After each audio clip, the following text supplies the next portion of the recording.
sourd qui n'entend rien du tout. Tu t'en fous de Dieu, tu te moques de sa Bible, mais un jour, tu couleras des larmes pour tout cela. Tu vas couler des larmes, tu vas...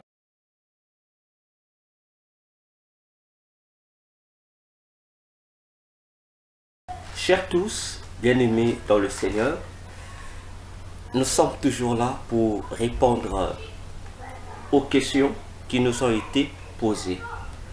Pour ceux qui viennent de prendre place maintenant, c'est toujours moi, votre humble serviteur, le docteur Véracité KTN, et je voudrais répondre ici à une question, celle de savoir pourquoi l'Éternel, notre Dieu, Jésus-Christ, n'a-t-il réservé la planète Terre que pour les humains, alors qu'il existe des milliards d'autres planètes? Pourquoi seulement la Terre? Voilà la question qui a été posée par un bien-aimé.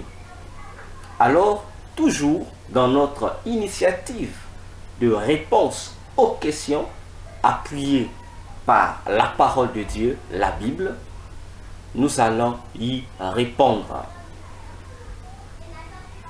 Bien. Comme je l'ai dit dans la question précédente, que Dieu a créé la terre pour être le lieu de confort des humains, des fils de Dieu.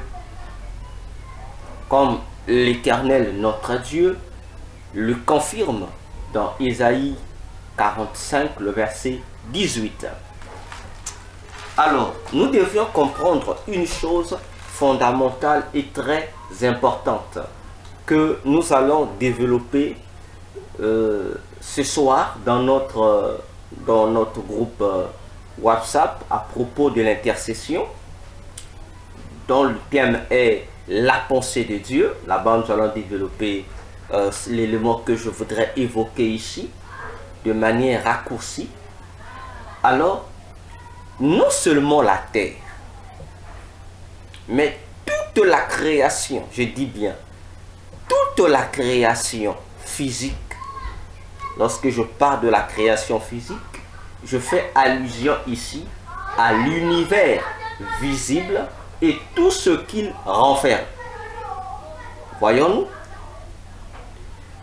Tout ça, en un mot, a été créé pour la jouissance de l'être humain, l'homme en général.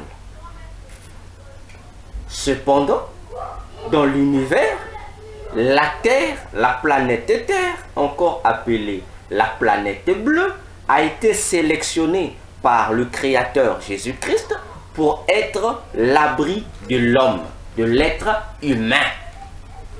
Ce qui nous invite déjà à prendre conscience que, en dehors de la planète Terre, dans laquelle vous et moi sommes, il n'y a aucune autre planète qui soit propice de contenir l'existence humaine.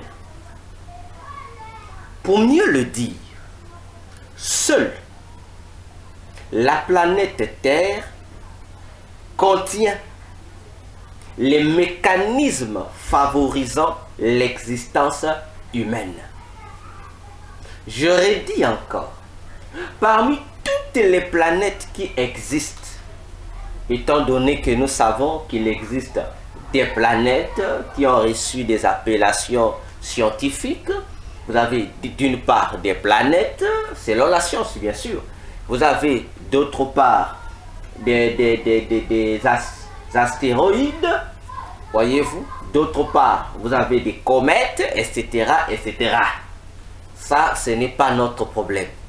Notre problème à nous, lorsque le Seigneur a créé l'univers et sa composition, Dieu a appelé cette composition par luminaire, des luminaires.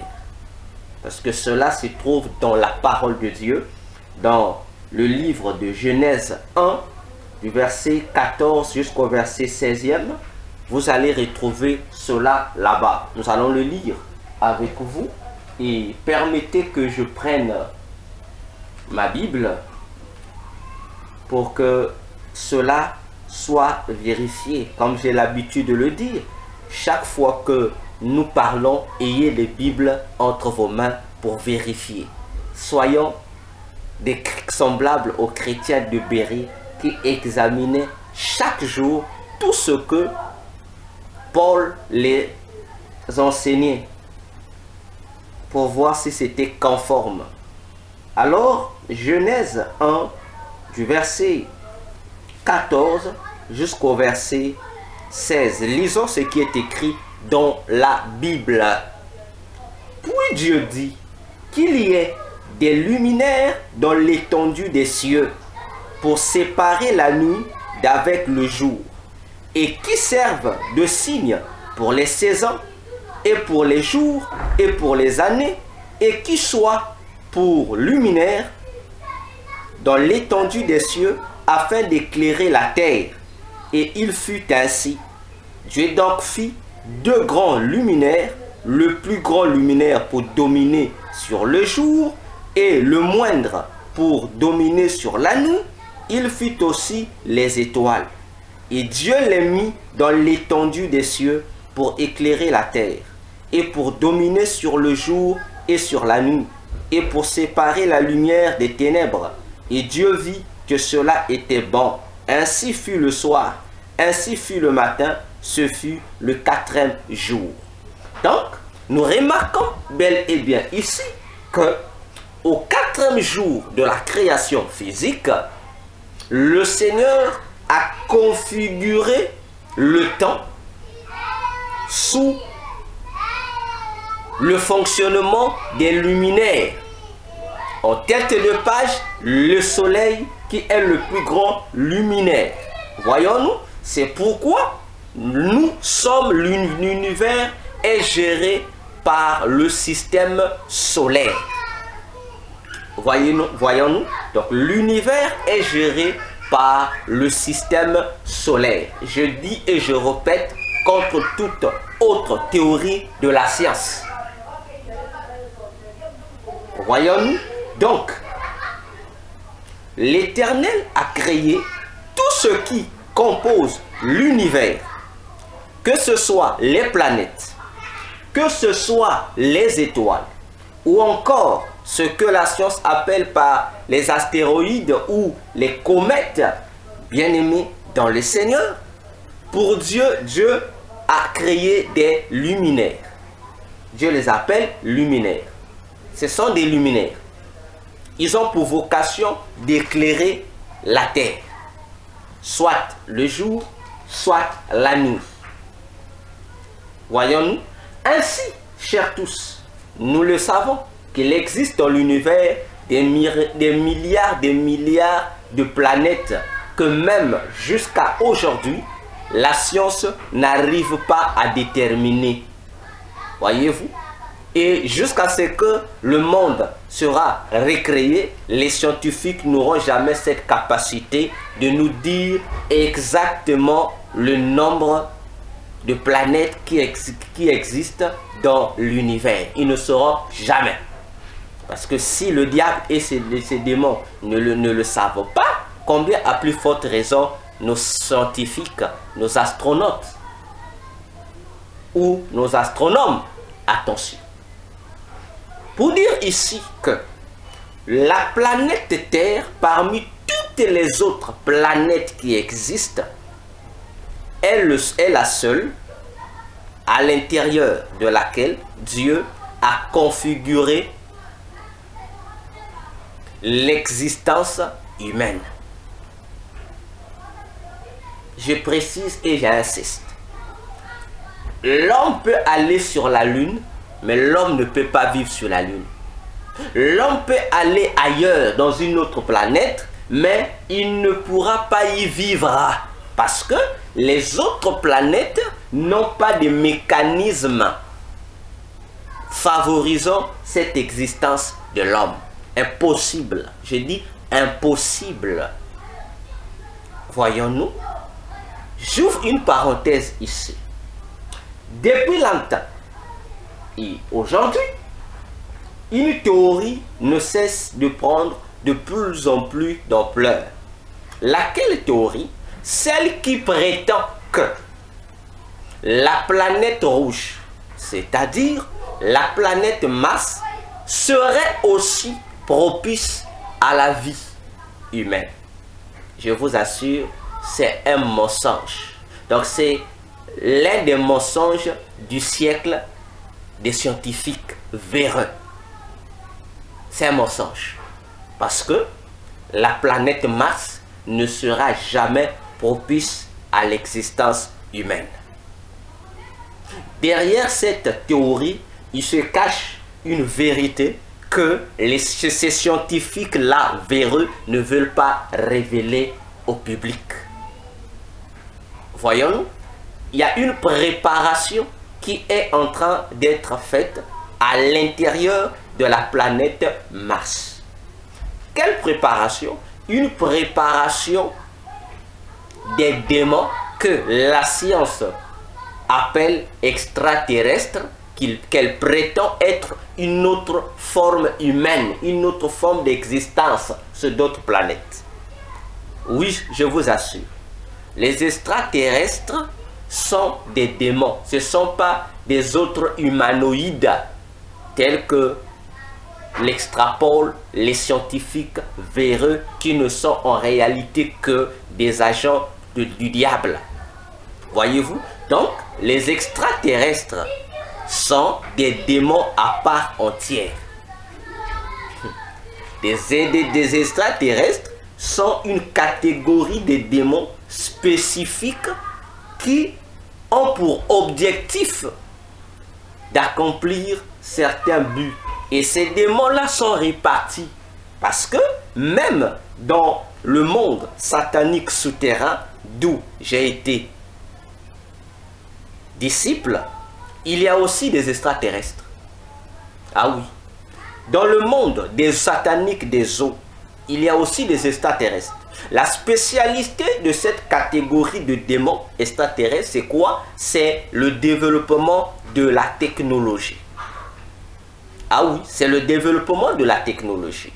Donc eux, ils ont pour mission d'inspirer les scientifiques, de leur donner des formules scientifiques pour qu'à leur tour, qu'ils puissent mettre à jour certaines inventions. Et la planète Mars a la particularité des inventions des armes de guerre. Comprenez ça dans toutes leurs formes, comme je dirais, toutes formes d'armes de guerre confondues. Aujourd'hui, on vous parle des armes nucléaires, des bombes atomiques, etc., etc. Donc, la planète Mars a cette spécialité-là. Voyez-vous? Et lorsque la science ou les scientifiques véreux vous disent non, la planète Mars est conforme à l'habitation, voilà, on essaye d'étudier des mécanismes. En fait, ce sont des langages codés. Parce que là-bas, il y a fourniture des armes plus terribles même que des armes nucléaires. Et ces armes-là qui sont fabriquées dans la planète Mars sont prévues pour être utilisées premièrement lors de la guerre d'Armageddon qui va opposer Jésus à l'Antichrist, guerre aussi décrite dans Apocalypse 19 du verset 11 jusqu'au dernier verset.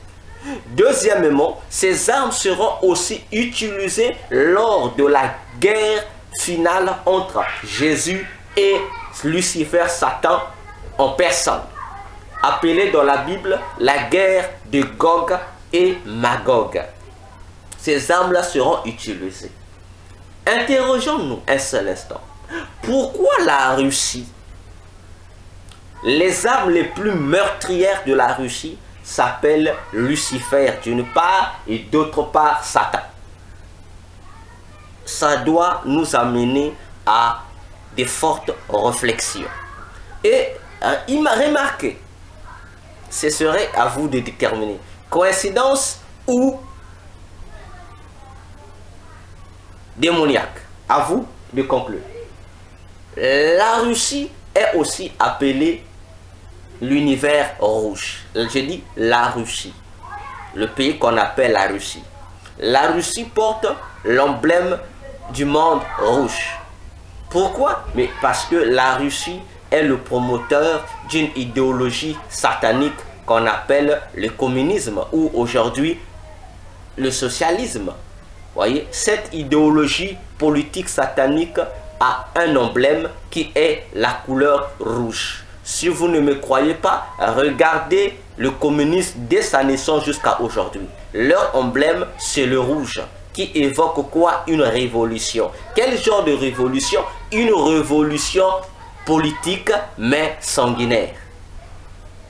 Regardez dans le monde entier. Tous les pays ou les individus qui s'autoproclament révolutionnaires, regardez quel est l'emblème qu'ils promeuvent ou qu'ils glorifient dans cette révolution. Regardez, c'est quel emblème? N'est-ce pas le communisme? N'est-ce pas la couleur rouge? Je ferme la parenthèse. Ça aussi, c'est un autre sujet. Alors, la planète Terre est l'unique planète parmi toutes les planètes à être propice à la vie humaine. Alors, pourquoi donc l'Éternel, notre Dieu, a-t-il créé les autres planètes? Mais effectivement, les autres planètes ont aussi des rôles. Sur le plan physique, ils ont été créés pour jouer des rôles. Cependant, après le jugement dernier, même pas avant même le jugement dernier, bon, je vais y revenir pour mieux me faire comprendre, un temps arrivera où toutes les autres planètes disparaîtront. Et il ne restera dans l'univers qu'une seule planète qui est la planète Terre. Je répète, un temps arrivera où toutes les autres planètes disparaîtront de l'univers et il n'y restera que la planète Terre dans laquelle habitent les humains. Parce que, pour votre gouverne, depuis la chute du diable, depuis que lui, Satan, a été expulsé avec ses corollaires du ciel, ils ont atterri dans l'univers visible. Ils ont atterri dans l'univers visible. Comprenez-moi très bien. Ils ont atterri dans l'univers visible. Le diable, je dis le diable et ses anges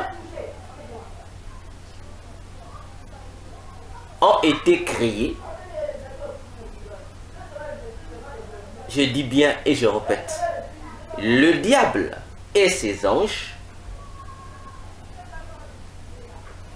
ainsi que les anges de Dieu, ont été créés dans l'univers physique.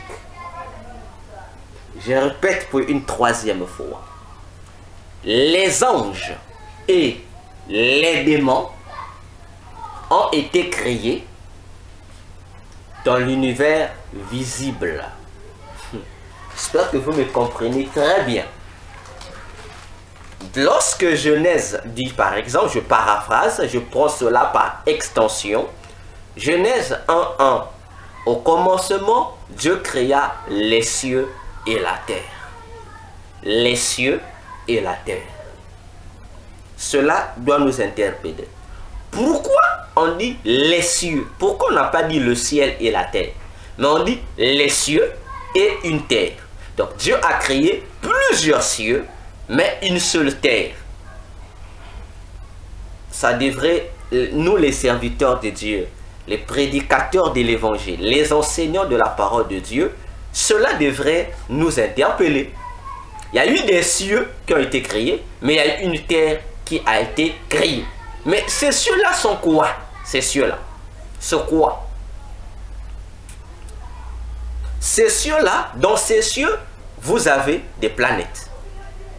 Dans ces cieux-là, vous avez des planètes, vous avez le royaume des cieux aussi. C'est-à-dire ce dont j'ai l'habitude d'appeler le ciel de Dieu. Ainsi, lorsque Dieu a mis en place cette configuration, voyez-vous, la création invisible et visible des créatures, bien-aimées, vient après la création de l'éternité. Oui, Dieu habite dans l'éternité, mais il n'a pas créé ses anges. Et c'est ceux-là qui se sont rebellés pour devenir des démons dans l'éternité. Les anges et, je dis bien, les anges et les démons ont été créés hors de l'éternité. Ce n'est qu'après leur création, dans l'humanité temporaire, bon non, temporelle, oui, je pense qu'il faut dire ça ainsi, qu'ils ont été introduits dans l'éternité. J'espère que vous me comprenez très bien. Nous parlons ici de la Bible et la science. Donc, et les anges déchus qui sont devenus anges déchus ont été créés dans un temps fini et non dans un temps infini qui est l'éternité. Ce n'est qu'après leur création qu'ils ont été placés dans l'éternité pour être au service du Créateur, le Très-Haut, notre Dieu Jésus-Christ. Voyons-nous, mais tout cela se passe dans l'univers physique. J'ouvre une autre parenthèse que je ne vais pas répondre, mais je veux poser une question. Et à nous tous, chrétiens, surtout prédicateurs de l'évangile, de répondre. Nous avons tous le texte de la création. Genèse 1, n'est-ce pas? On nous dit, Dieu créa, Dieu sépara la lumière, il y eut un premier jour. Mais une question que je voudrais vous poser, que je voudrais nous poser. Avant que le premier jour ne soit, bien-aimé dans le Seigneur, l'eau existait. Puisqu'on dit, au commencement, l'esprit des eaux, l'esprit de Dieu plutôt, marchait au-dessus des eaux. L'abîme là, le mot abîme, ça veut dire les grandes eaux, les eaux étaient déjà là. Ça doit nous pousser à la réflexion, n'est-ce pas? Avant la création de la planète Terre, quelle est sa forme, avant la création des autres planètes, bien-aimés, imaginons-nous que l'eau existait. L'obscurité existait. C'est-à-dire, c'est qu'on a traduit là-bas par les ténèbres. C'est existait. Attention, la matière, parce que l'eau est une matière. Donc la matière existait déjà. La matière physique existait déjà. Parce que c'est la même eau à partir de laquelle a été créée la terre. Waouh, l'eau que nous utilisons là. L'eau qui deviendra à partir de laquelle aussi seront créées les mers, les océans, etc. La même eau de l'origine. Donc l'eau existait, les ténèbres existaient. Alors, bien aimé, la question que je vais vous poser, oui, on dit, il y a eu premier jour et deuxième jour jusqu'au septième jour. Alors, la question est celle-ci. Savez-vous que cette création, les 7 jours de la création, c'est-à-dire lorsque je parle les 6 jours de la création, plus le 7e jour du perfectionnement de la création. Voyez donc les 7 jours, ces 7 jours de Genèse.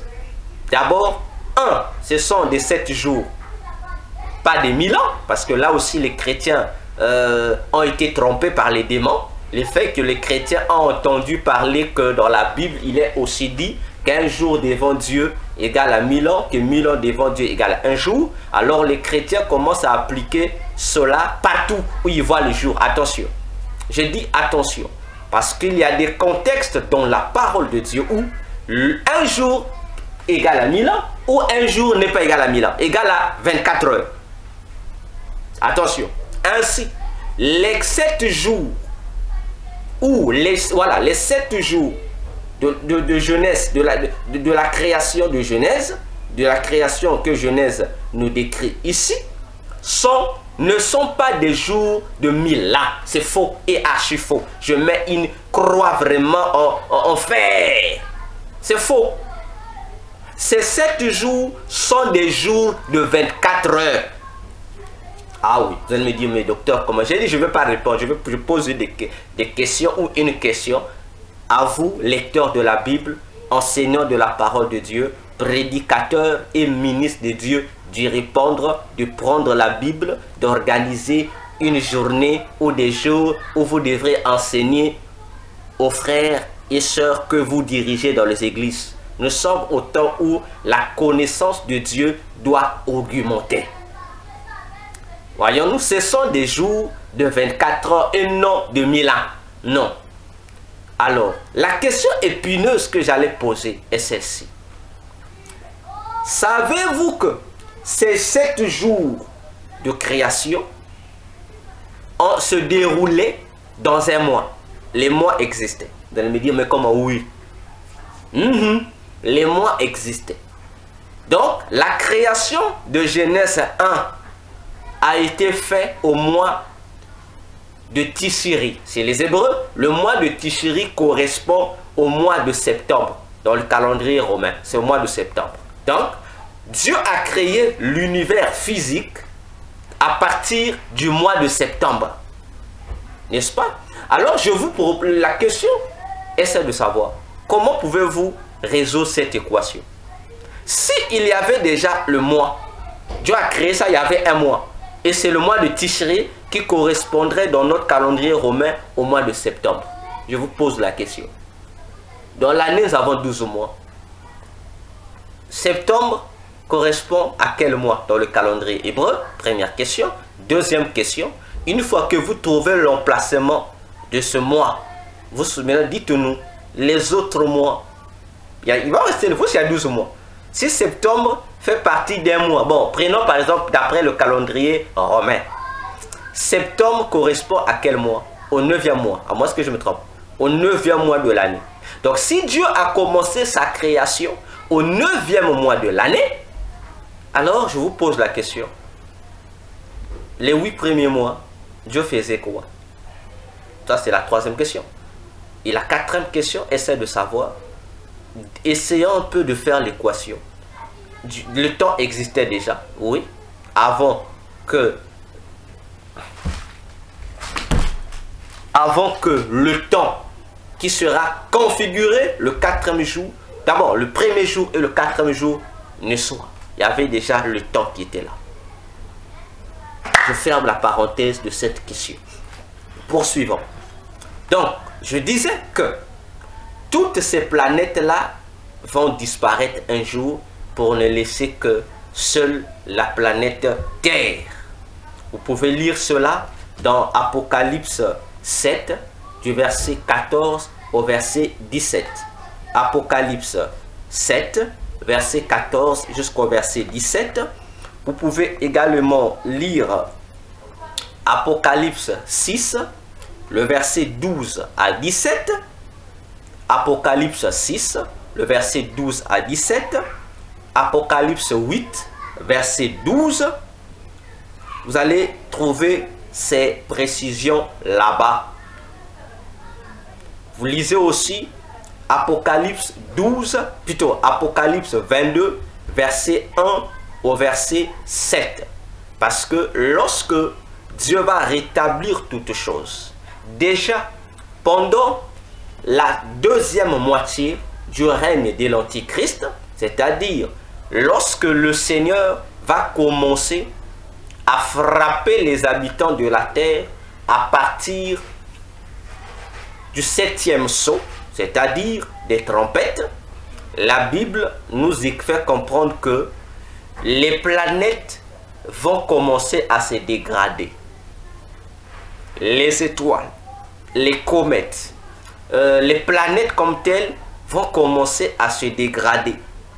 Ainsi, cette dégradation va aboutir jusqu'après le jugement dernier. Une fois que les païens et les démons sont jetés dans l'enfer éternel, qui est la seconde mort, le lac de feu et de soufre, Dieu va faire disparaître toutes les autres planètes pour ne laisser que la Terre.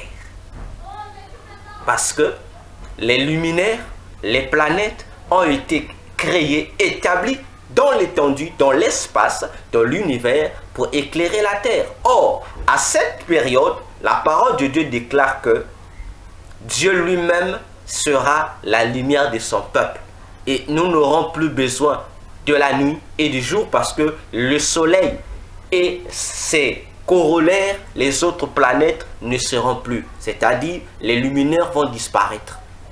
Seul Dieu va prendre la place de tous ces luminaires pour éclairer son peuple. Il sera la lumière de son peuple, déclare la parole de Dieu. Parce que pour que nous ayons une nuit et un jour, il faut qu'il y ait les luminaires, tels que définis dans Genèse 1, 14 à 16 que nous venons de lire.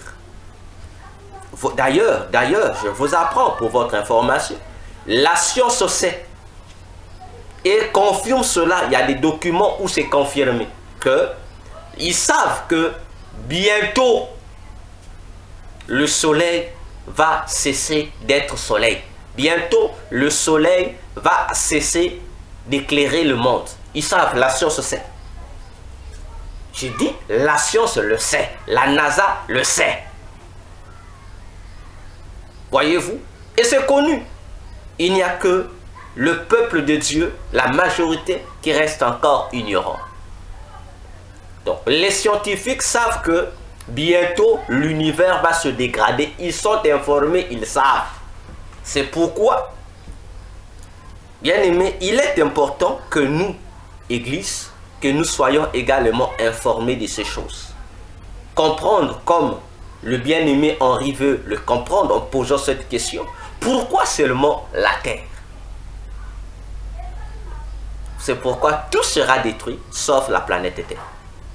La planète Terre sera rénovée, sera reperfectionnée. C'est pourquoi, dans Romains 8, verset 14 jusqu'au verset 19, il est dit que de la même manière que le Fils de Dieu, les chrétiens attendent leur manifestation, attendent le perfectionnement de leur être, leur rédemption. De la même manière aussi, la terre attend cette rédemption-là. Voyons-nous. Donc, pour répondre à cette question, je dis au bien-aimé Henri, Dieu n'a choisi la terre que la terre parce que c'est lui qui a voulu ainsi. Les autres planètes ont des rôles, mais leur rôle prendra fin à partir déjà des sons de cette trompette qui vont annoncer le jugement de Dieu contre les païens et contre les démons. Voilà répondu à cette question. Réalisez les versets que je venais de dicter et cela vous éclairera davantage. Merci encore pour votre attention. C'était moi, le docteur Véracité KTN, et nous nous retrouvons dans la prochaine séance. Que Jésus nous bénisse. Je vous dis à bientôt.